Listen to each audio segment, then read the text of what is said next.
But from that standpoint, I don't think this team is giving much defensively. And if you were to tell me that 2 weeks ago, Rosie, I'd call you crazy. We all know you are crazy, and we've seen your scraps in the show.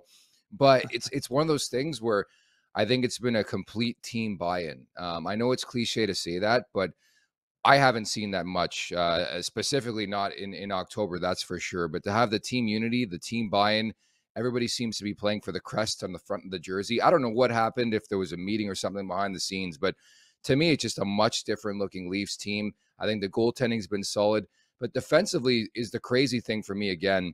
Just more so, you look at the personnel out of this lineup, and guys like Mac Hollowell. Yes, Mac Hollowell have really, really stepped up. So has Rasmus Sandin, right? Yeah, I know. And I mean, that's the reason for my positivity. I'm not just blindly Yeah. going, wow, this team can actually win a game. They're going to go They're all the so way. good. It's the way they're doing it. And it's their, Yeah. I'm fully aware of their problems in the past. And, the way I just don't like the way they've gone about trying to win games in the past by trying to win 7-5. It's just not sustainable. It doesn't work in the playoffs. I don't care how many hot shits you have on your top three forwards.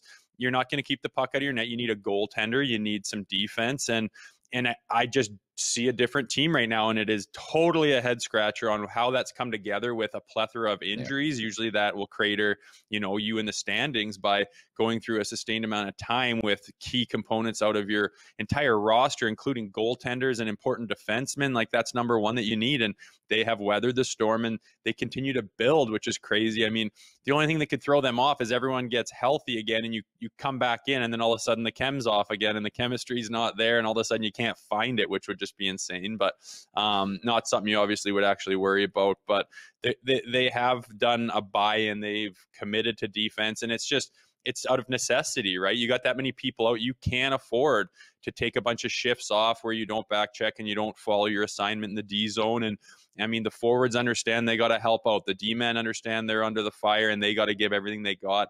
The goalies understand they're going to get more pressure and they got to be on their game. And everyone's just come together, and it's been really solid hockey. And you just hope that they are just putting the building blocks together and continuing to get better, because they're goddamn good right now. So if they continue to get better, it'll be a really hell of a good hockey team.